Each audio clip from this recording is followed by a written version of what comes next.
Welcome to the Get Published podcast, sponsored by Brodie Consulting Group.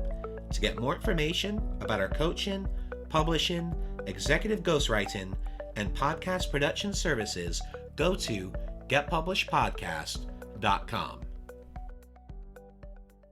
Hello, I am Paul Brodie, and thank you for joining us for another episode of the Get Published podcast, where we help authors get published with a proven system that works. Today, we're being joined by Dr. Roseann Capanna-Hodge, author of Brain Under Attack. Dr. Roseann, welcome to the show. Well, thanks for having me, Paul. Well, we are thrilled to have you. Are you ready to begin? I am. All right. Question number one. What is the one piece of advice that you would give to a first-time author who's currently writing their book? Yeah, I think the best piece of advice I could give to a first-time author might be surprising for them. And it's really related to a concept that crosses over to marketing. And, it doesn't just matter how great your idea is. Your idea has to be able to be relatable and connect with an audience who's actually going to get your book. And so really it's about getting really clear on your brand's three core messages. And so for a first-time author, they think, my brand? Well, you are your brand. So what three messages do you really want to consistently convey? And so it doesn't matter if you're a business person or somebody like me who's, in mental health. It's your brand is you, and you need for your book to be that way to convey your messages. And obviously this is most relevant for somebody who's a nonfiction publisher, but sit down with a pen and paper and go, what do I want people to know? And work from there and really stick to no more than three messages. We can start overburdening people with too much information, and there's sort of this rule in threes in life, and that consistency needs to be a thread so people can relate to it. And what do you feel is the hardest part about getting published? I think one of the hardest parts about getting published is actually just sitting down and deciding if you're going to self-publish or you're going to go through the process of a publisher.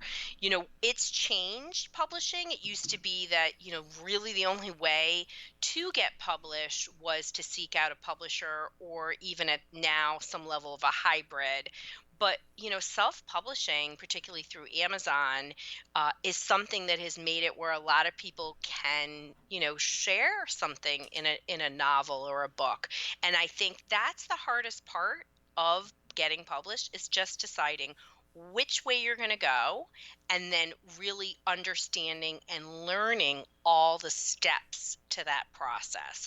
If I'm going with a publisher, what does it look like? What can they do for me? How much money do they give me? How much money do I need? Do I write this book myself? Do I get a ghostwriter? Are they helping me with marketing? What are they helping me? And just knowing all those rules in the publishing. And then in terms of self-publishing, it's a lot more straightforward, but there's also steps and a process to it. And, understanding and weighing those options, I think, is the hardest part about, taking that step to get published.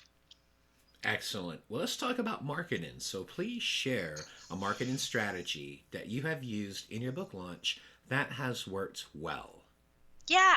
So, my book, Brain Under Attack, was a book that was co-written by a group of wonderful women who are for a nonprofit called Epidemic Answers, and they're all about supporting children's mental and physical health, and it's a wonderful organization. So we worked together, and I think one of the first things we did, and this is just a standard now in getting people to know what your book is in the marketing world, is we got out on social media.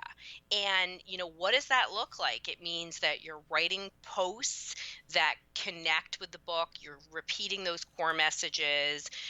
One of the best things we did is, we had a share a post contest about our book. So I did a post and I asked people to share it, and then we picked a winner for a free book. And that really brought a lot of attention to our book.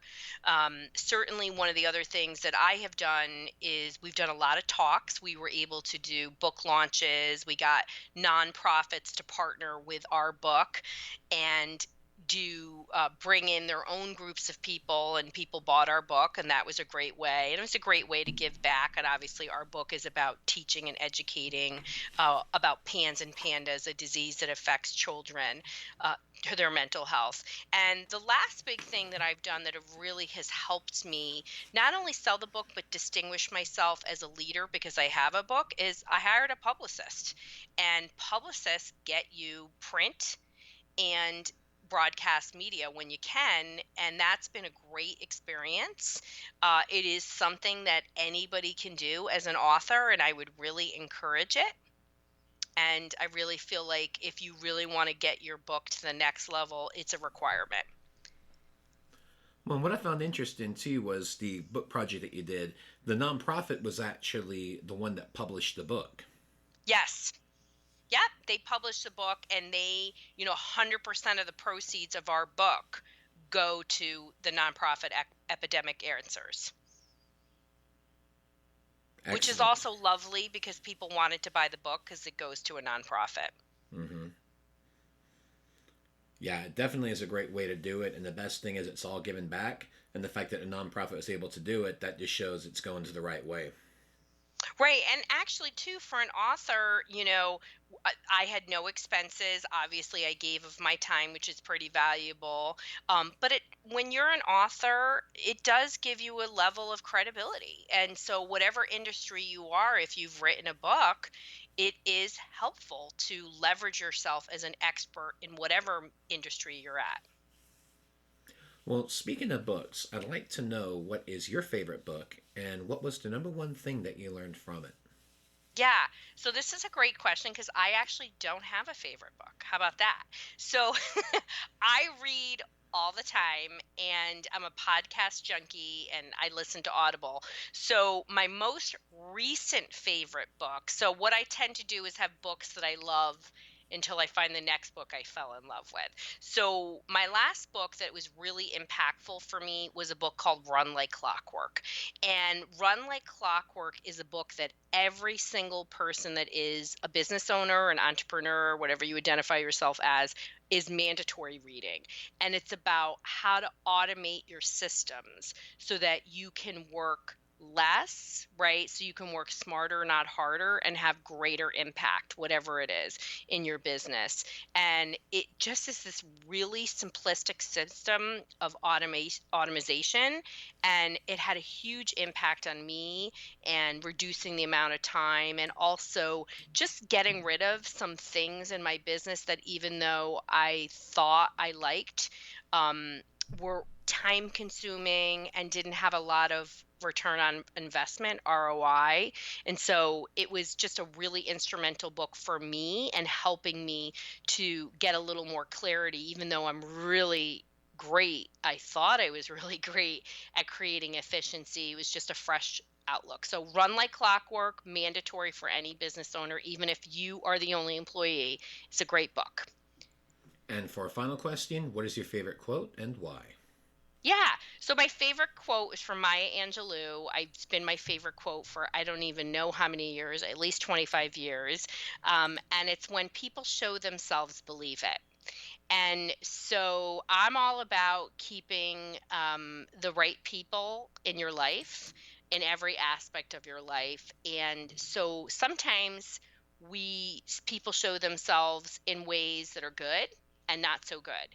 And so it's about honing your instincts and honoring what you see in other people so that you keep the right level of energy around you and respectful and kind people around you. So that's my favorite quote. Well, Dr. Roseann, I want to thank you for being a guest on the show. What is the best way for people to find you online?